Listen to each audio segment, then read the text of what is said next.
Halo semuanya, mahasiswa UT dimanapun kalian berada, bertemu kembali di mata kuliah manajemen bersama saya, dosen kalian, Dede Nusono.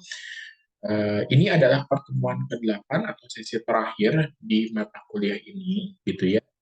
Dan diharapkan kalian selesai mengerjakan diskusinya dan juga tugas ketiga yang di pertemuan sebelumnya gitu ya. Jadi saya harapkan tugas-tugas kalian tuntas di pertemuan kali ini. Oke, pada pembahasan kali ini di mata kuliah manajemen itu mengenai teknologi digital. Nah, ini adalah topik terakhir topik di sesi terakhir. Pokok bahasannya meliputi revolusi digital, era digital di Indonesia, usaha berbasis teknologi digital di Indonesia, ya karakteristik karakteristik bisnis di era digital dan transformasinya. Nah, saat ini kan kita tidak terlepas dari teknologi digital ya. Jadi teknologi digital ini sudah masuk ke semua lapisan masyarakat. Saya harapkan kalian aktif dalam tutorial online-nya dan eh, selamat mengikuti UAS. Semoga nilai Anda dapatkan nilai yang terbaik. Nah, sebelumnya saya akan memberikan video pengantar terkait materi pengantar terkait mata kuliah di sesi terakhir.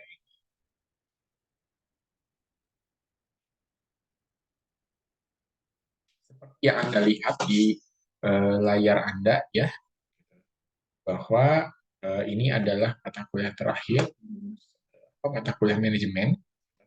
Jadi pembahasan teknologi digital ini meliputi teknologi digital itu sendiri, revolusi digital, era digital di Indonesia, berbasis teknologi digital, karakteristiknya, dan transformasinya. Saya harap kalian bisa membacanya di archive. Apa itu teknologi digital? Teknologi digital itu adalah alat, sistem, perangkat, dan sumber daya elektronik yang menghasilkan, menyimpan, memproses data. Ya, contohnya teknologi tersebut banyak kita lihat di sekeliling kita. Wah, kalian sudah hafal ya. Online, telepon, seluler gitu ya, multimedia, internet, bahkan sekarang yang pembelajaran kita menggunakan digital. Gitu ya. Perbankan, pembayaran juga sudah menggunakan digital. Perkembangan teknologi digital ini merupakan sebuah revolusi dari konvensional ke digital, atau revolusi industri ketiga disebutnya. Dunia barat di era modern ini ada beberapa revolusi teknologi seperti revolusi keuangan pertanian itu tahun 1600 sampai 1740, bisa Anda lihat di layar ya.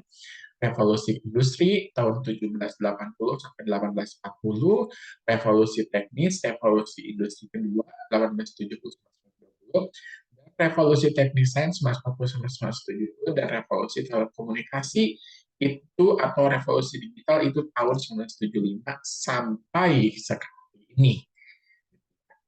Nah, perkembangannya ini didorong dua hal. Satu, perkembangan teknologi, sudah jelas ya. Yang kedua, lingkungan masyarakatnya sendiri yang makin dinamis sesuai dengan perkembangan teknologi yang sudah ada, teknologi digital. Nah, ini mendorong perkembangan teknologi digital itu sendiri. Beberapa hal antara lain menyangkut internet mobil gitu ya, cloud teknologi, IoT, Internet of Things, Big Data Analytics, globalisasi, Industri 4.0, kecerdasan buatan atau artificial intelligence, generasi Z, ya generasi sekarang, Gen Z disebutnya, perkembangan ekonomi berbagi atau sharing ekonomi. Era digital itu sudah masuk ke Indonesia sangat lama. Nah, disebut sebagai revolusi industri keempat atau 4.0. Nah, kondisi apa saja gitu ya di Indonesia? Pertama, teknologi digital meliputi digitalisasi, pengeluaran IT, budaya, startup gitu ya. Jadi startup sekarang itu lebih banyak mereka perusahaan teknologi.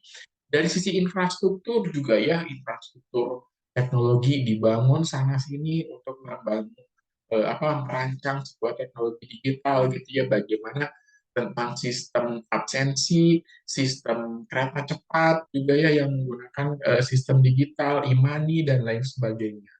Terus otoritas dan hukum pun akan berkaitan dengan teknologi digital, adanya UU ITE gitu ya dan lain sebagainya. Itu era digital gitu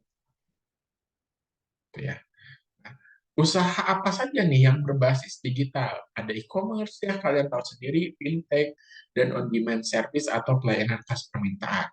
E-commerce itu adalah perusahaan yang memang dia menjalankan usahanya gitu ya, dari mulai apa namanya itu menerima permintaannya dan pembayarannya menggunakan digital. Itu ya artinya kalau apa itu e-commerce? Kalau misalkan kalian melihat ada sebuah perusahaan yang dia punya rangkaiannya sendiri, misalkan oh dia misalkan Samsung nih dia bayar di web, maksudnya itu Anda order di webnya, setelah itu Anda bayar gitu ya, nanti akan dikirimkan barangnya itu. Jadi kalau marketplace nah, itu bukan e-commerce gitu ya, itu adalah marketplace. Jadi Anda harus bedakan antara e-commerce dan fintech. Nah, ini adalah financial technology, bagaimana uang yang tadinya berbentuk fisik menjadi digital, termasuk tabungan dan lain sebagainya sekarang sudah berupa digital. Gitu ya. Yang adalah Oppo gitu ya, terus kan GoPay, nah itu adalah salah satu fintech. On-demand service, pelayanan atas permintaan. Nah, ini artinya bahwa semua metode pelayanan ini menggunakan teknik digital. Ya, sekarang jadi semuanya bisa dilakukan dengan digital. E-commerce nih, platform digital melakukan transaksi jual belinya, membentuk asosiasi IDEA Indonesian E-commerce Association. Platform e-commerce itu penjual barang mengiklankan barangnya di e-commerce, melakukan pembelian secara online, gitu ya. Nah, pembeli memutuskan untuk membeli, maka akan dilakukan pembayaran ke e-commerce tersebut, kemudian barang akan disampai ke pembeli. Fintech, ini contohnya ada online payment, peer-to-peer lending, insurtech, insuransi agregator atau crowd. Nah, ini contoh adalah layanan atas permintaan.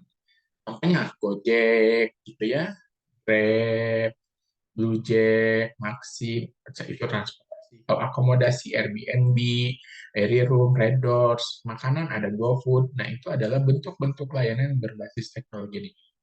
Untuk tiket ada Traveloka dan lain-lainnya begitu gitu ya. Sekian pengantar untuk video di sesi terakhir ini. Sekali lagi saya tekankan bereskan tugas Anda, gitu ya, dan jangan sampai eh, ada yang terlewat. Setelah itu Anda apa namanya kerjakan juga diskusi di sesi ini. Dan saya ucapkan selamat menempuh UAS, semoga nilai kalian bisa maksimal. Sampai bertemu di mata kuliah lain atau di semester lain. Sekian dari saya mohon maaf apabila ada kekurangan dalam penyampaian selama satu semester ini.